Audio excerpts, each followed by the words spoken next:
This is your host, Danny, and this is Usage Tips from English Plus Podcast.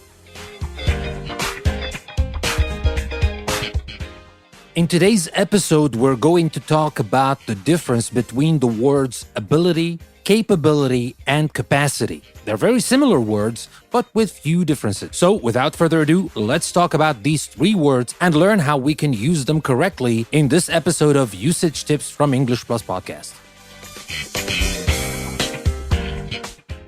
Let's start with ability. Now, you often use ability to say that someone can do something well. For example, we say he had remarkable ability as a musician, or the ability to bear hardship. So we're talking about that someone can do something well. This person has the ability as something like as a musician or as a writer, or the ability to do something like to bear hardship, to draw well, etc. And what about capability then?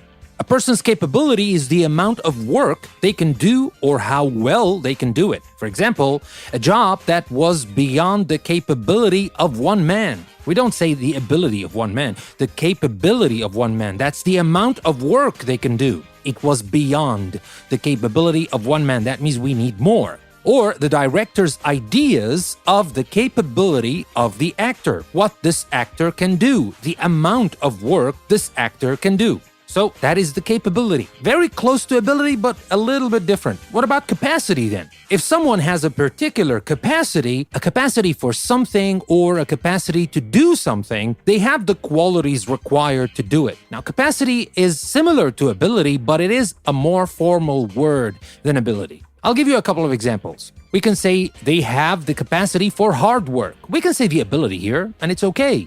But here it is a little bit more formal. Or his capacity to see the other person's point of view. We can also say ability here. But remember, capacity is a little bit more formal than just saying ability. So, your choice.